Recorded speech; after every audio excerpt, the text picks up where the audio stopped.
What is going on, you guys? Welcome back to the channel. Today there's going to be a ton of stuff going on in this video. We have got the engine back in the car, as you guys saw in the last video, if you checked that out. If not, make sure you go back and watch it. Be able to just watch everything going back in the car. But today, the engine is in the car. The turbo is mounted. We have got the downpipe already on, and everything's kind of just loosely mocked up. Everything still rotates around. I want to be able to clock the turbo, clock the downpiping a little bit if necessary. So we are still loose mounted, but it is in place so we can start with all the electrical. As you see, I've already got the engine harness loosely hanging in place. We have got these firewall covers that are going to cover all of the electrical. That stuff is put on, again, pretty loosely. I'm not 100% sure how it all needs to route to tuck as nice as possible, but that is what we're working on. So there's going to be a whole lot of stuff going on in today's video, from all the electrical components, the fuel line, maybe a little bit of the coolant system starting to go back on, but really just a lot more stuff to be able to wrap this thing up. So hopefully in one or two more videos after this, we will finally be able to see the car started again after all of these months of the car being down. I am so ready to have it back running again. And even if it wasn't turbo, I miss driving this car. It has been so much fun. I've actually got a couple other vehicles that I'm going to be showing you guys here real soon. But one of them specifically is probably not going to stay with me forever, primarily because of the fact that after I got this, I started driving this and I realized how much I love an E30. I was kind of okay getting rid of one of my other vehicles. So I'm just ready for this to be back on the road, turboed or not. The turbo is just going to be a huge, huge plus for this. So let's go ahead, jump right in, and start getting some more of this work done.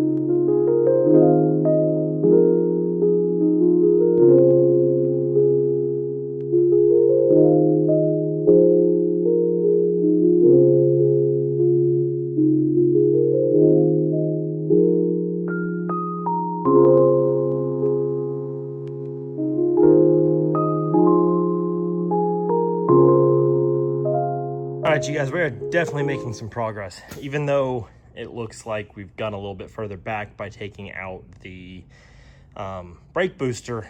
Kind of should make a lot of this stuff quite a bit easier. So I routed all of these wires from the engine harness, comes up, pokes through this. I also, grabbing this real quick to show you guys, this cover is going to be up over the top of this. So everything that's underneath that, you don't see. So me routing that stuff up through here works perfectly. It'll hide the majority of the electrical all up inside of that cover. So you won't be able to see any of it. Over on this side, there is this cover that's gonna cover the electrical over here. So it'll be pretty much fully concealed inside of there. The only little bit we're going to see poking out is the C101 connector, and then the couple of wires that run down through the firewall, but those are going to be tucked right up over the top of the brake booster, just kind of where I was struggling right there, trying to get all that stuff tucked, trying to reach inside of that cavity right there to get wires pushed through the firewall was very, very difficult. So I just decided to take the brake booster back out. That'll let me get a little bit better access to all of this stuff. I will have to put the brake booster back in before I try to put any of the charge piping or anything back on. But for even just this little bit of electrical work, I felt like it was worth it.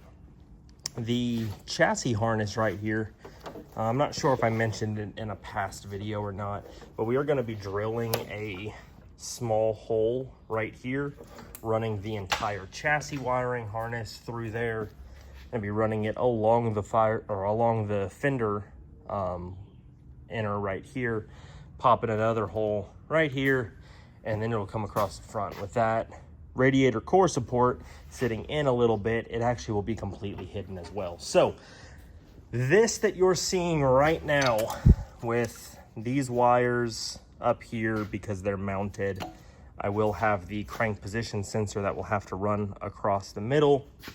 And then this one air temp sensor right here is going to come up into the charge piping somewhere for the intake air temp sensor.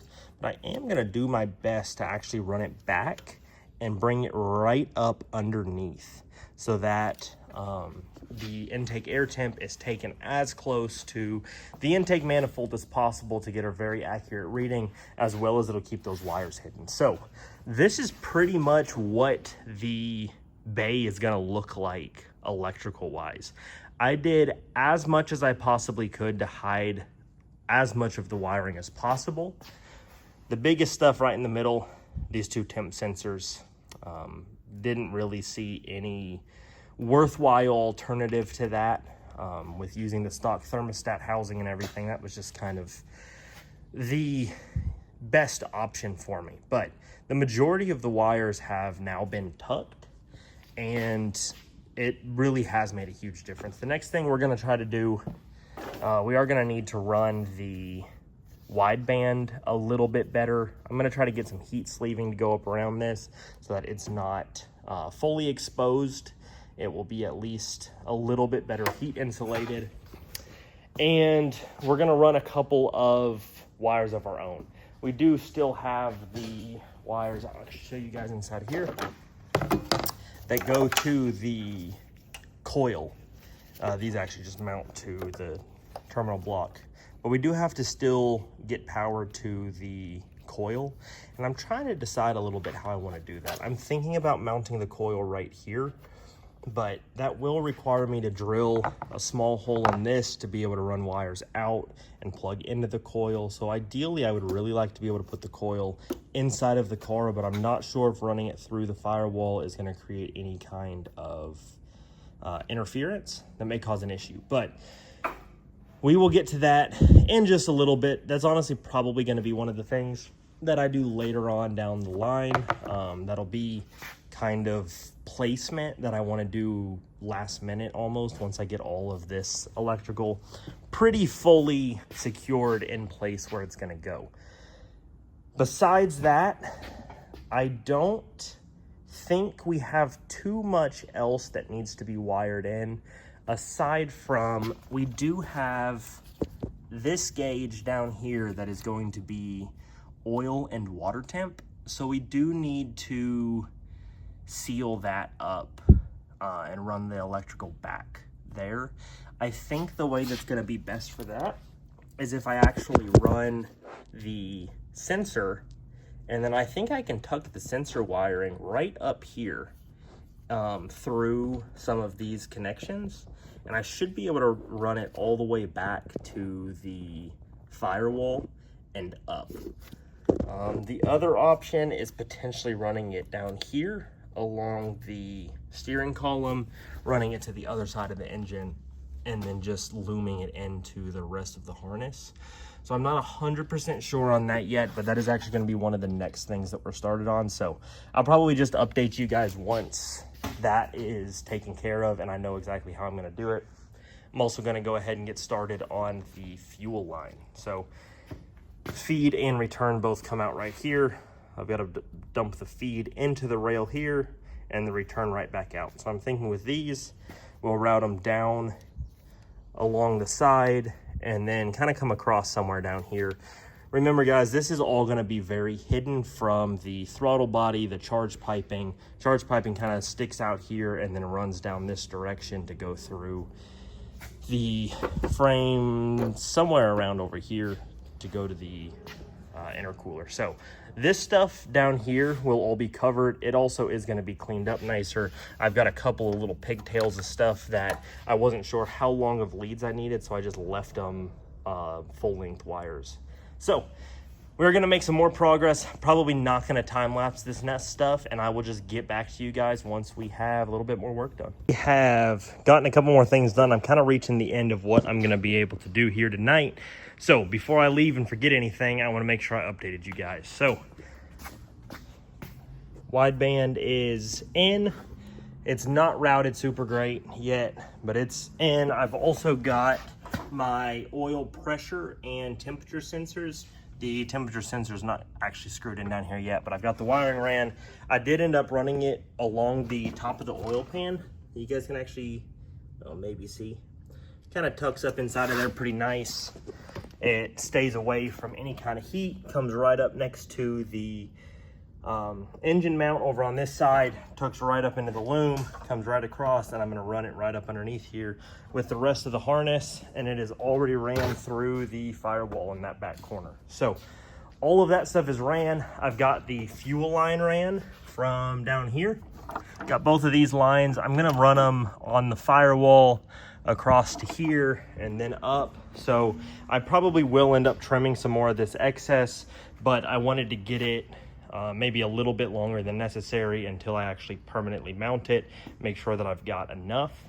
So it's a little bit of a mess right now because nothing is final mounted yet, but I'm just loosely running everything to make sure that I can fit all of it where I want and how I want before I try securing it in spot. And guys, this is actually going quicker than I expected it to.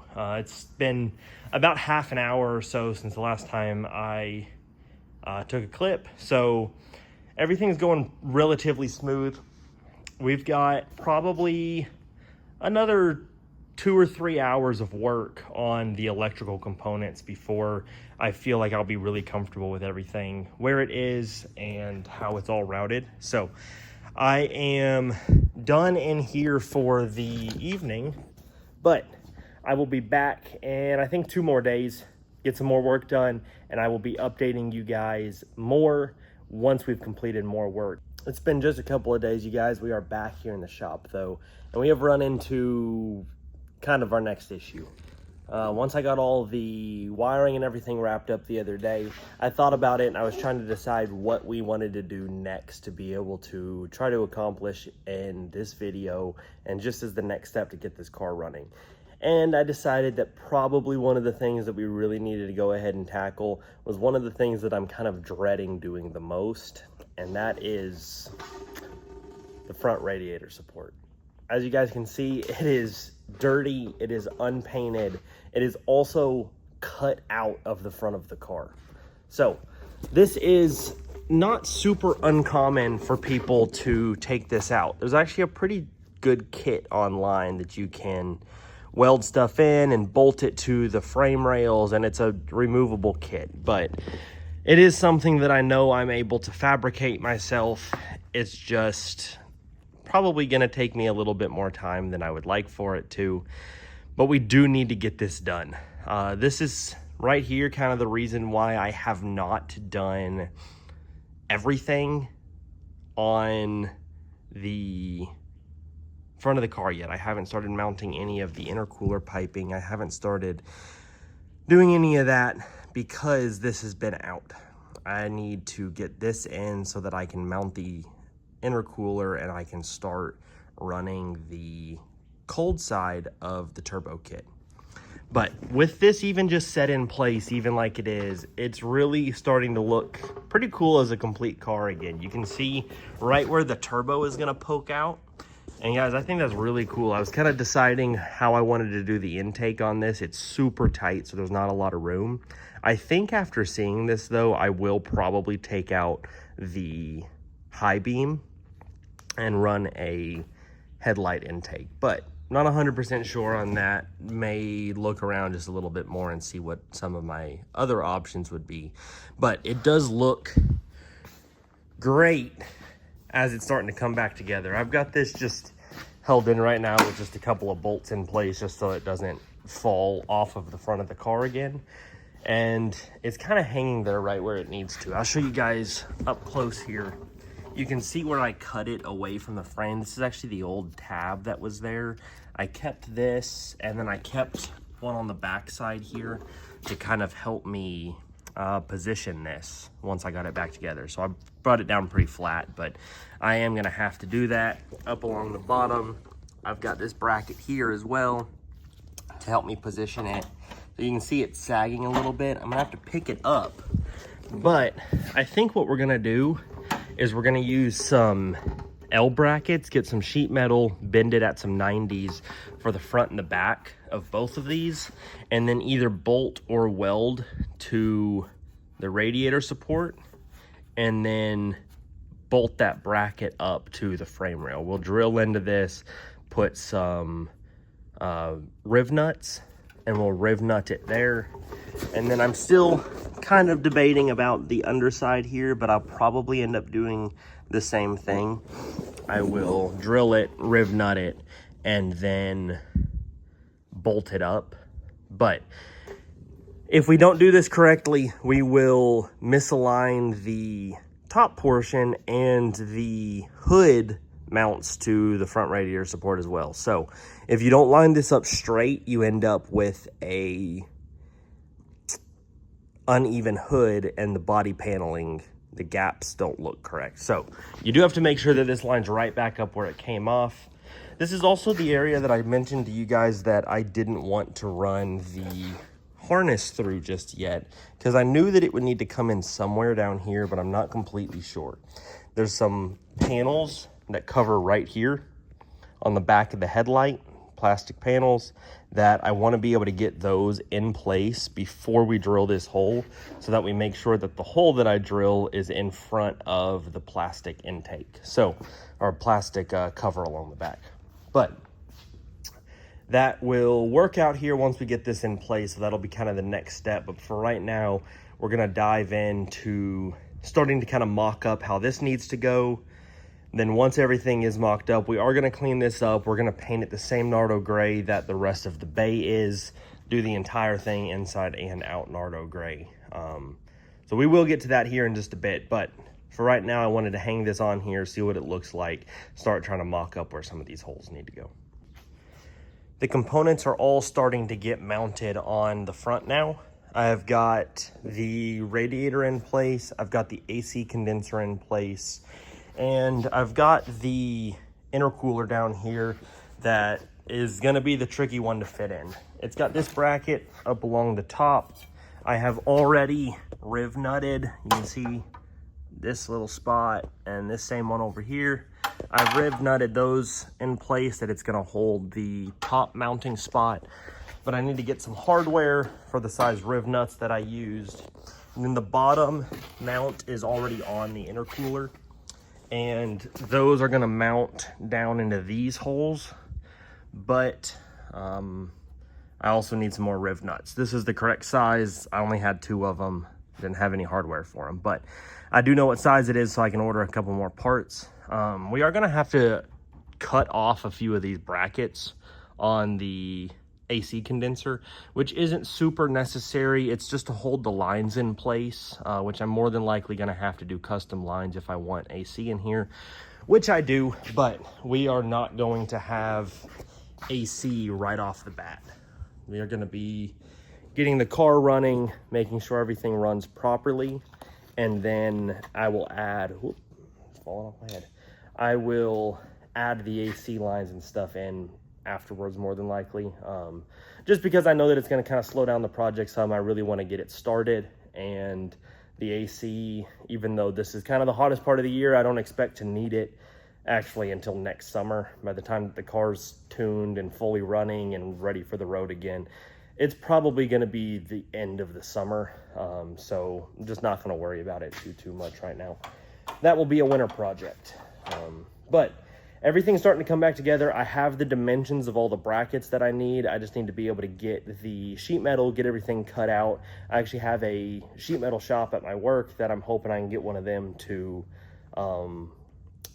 plasma cut out some of the pieces that I need and bend them for me, so that I can have them as precise as possible, get them all mounted up on the sides as well as underneath, and then this will be back in place enough that we can start hard mounting the radiator and things to it. Obviously that will be after I paint it. I do still need to do that, but I wanted to start mocking some of this stuff up, see how some of it was gonna work, since I couldn't actually start mounting the radiator support today. So, this actually may be about all that we get in this video. I'm probably gonna do a separate one on mounting the front, just since it is gonna be a little bit time consuming. This video is already getting kind of long. I wanna be able to get it out to you guys, let you guys see the progress that's going on. So, If you guys have enjoyed it, make sure to like the video.